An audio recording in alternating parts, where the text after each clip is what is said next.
everyone, welcome back. I hope you're all okay. Hasn't it gone cold now? It's gone very, very chilly, which I'm not complaining about, to be honest. I love this kind of weather. Not the heating bill so much, but I love, love, love cold autumn nights. It's my favourite. So I've taken inspiration from, can't remember in it, I'll put it up on the screen now. ℙℝ𝕆𝔻𝕻, I think.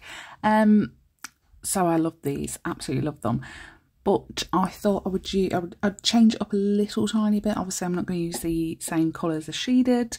I'm using all Madame Glam stuff. So we're using Meet Me in New York for the thumb, which is the darker of the two shades. It's more orange than it is yellow. It's quite an old polish as well, so I'm not sure that if you can still get this. I'll try and find something similar if you haven't got a shade that's like that. Fries Before Guys is very similar. So the index finger was Corrida, I think that's how you say it, which will be the yellowy colour. And then the pinky, I've done Cream Donut. And then when they were having their first cure, I realised that the middle finger needs to have Cream Donut on as well. So this is where I realised. And that pink glow is from my gorgeous Kirsty Meakin nail lamp. I love it. I've had it for 2 months, maybe a bit longer. I think it was in July. Might have been for my birthday, bit of birthday money. Can't remember, but I love it. It's just served me well so far. The ring finger is going to be a mixture of all those. So we're going to do an ombre from Meet Me in New York to Corrida to Cream Donut. They blend really, really nicely, apart from that bit of floof.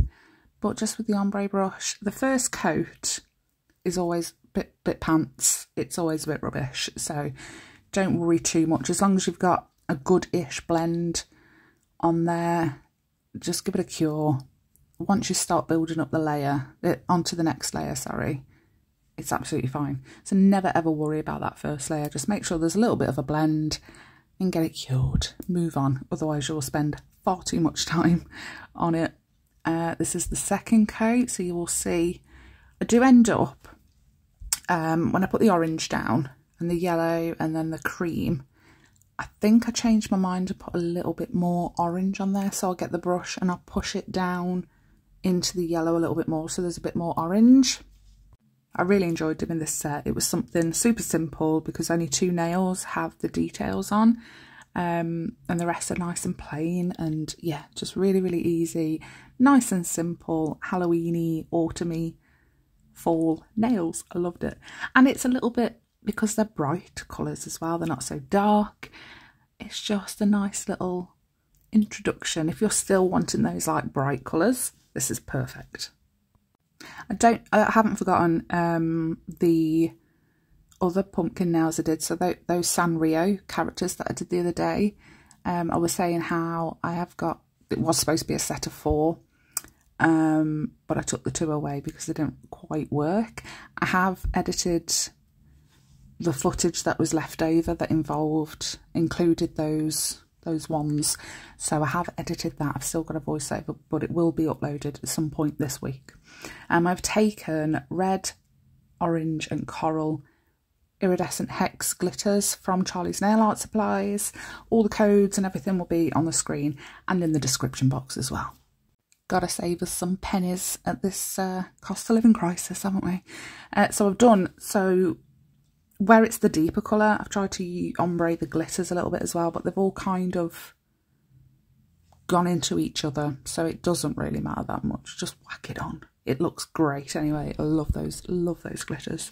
And then I have grabbed the black gel paint and my favourite ever brush. Let me see if I can move. Ooh, moved it a bit too high now. Yeah, you can't see what I'm doing, can you? I'm moving my microphone up a little bit taller so I can speak into it instead of hunching myself over. My favourite brush. So I think my daughter was using it when she did some nails and has ruined it slightly. But I think I've kind of got it back to how it should be, how it was before she played with it. Well, she didn't play with it. She was making some nails. But I think it's perfect for any type of like really detailed line work. So I really wanted to try my hardest to get it back to how it was. I mean, it was only a cheap brush. It was like a pack of 3 for £1 from Shein. The other 2 brushes are naff. Never use them at all. But this one, I trimmed it a little bit and I freaking love it. I reach for it every single time. Whenever there's like detail work or fine lines, anything like that, this is the brush that I go for. So I will try and leave a link in the description box, and I will try, if I buy another one, I will show you what I've done to it to get it how I use it all the time now. Try and give it a little haircut. Yeah, I might do that, because then I've got 2 in case this one does end up not being great anymore. Then I've got a backup. But yeah, I reach for it every single time. I love it. So these, it's literally with the brush, a nice thin line. Make sure your brush is properly loaded first. Wipe away most of the excess. Just a nice thin line, and then if you get a tiny little bit of like a dollop on the end of the brush, place it down flat, push a little bit like and drag towards you, but then lift off. I don't know how to explain it. When you're pushing down on it, obviously the bristles splay, so it's going to be wider, and then as you bring it towards you or away from you and you're lifting up, it's going to make it thinner and shorter and pointier, I suppose. Oh, and this pumpkin, I faffed so much on this. So looking at the picture of the nails the original artist created, I tried to break it down into the shapes. So the front of the pumpkin was just like this big giant long egg ovally shape, so I did that first. I didn't cure it. I moved on to the 2 sides of the pumpkin.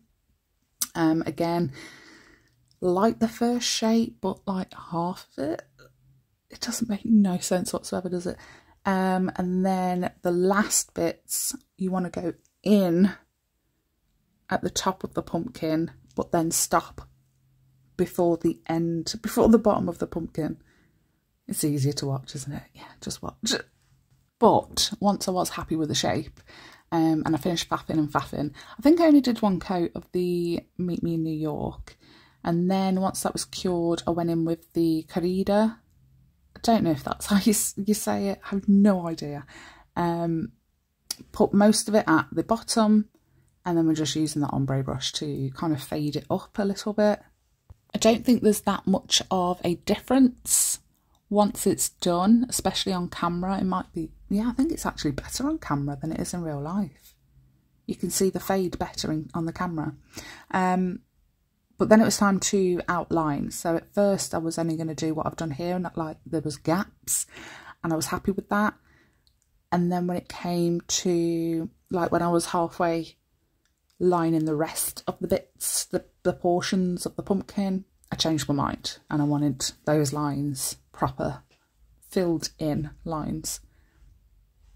And usually once I'm happy with the lines, I give it a little flash cure before I move on to another one, because when you make a mistake like that, it's just easier. If you just flash cure along the way, it's just easier to move on to the next part without messing anything else up. Luckily, very, very lucky that I was able to just wipe that little bit away that I made a mistake on without messing up any of the other design. But can you see that the very edge of the pumpkin, those 2 other bits that we put in on either side, that starts like at the top and then goes down, but doesn't reach the bottom almost. Does that make sense? Who knows? You can see.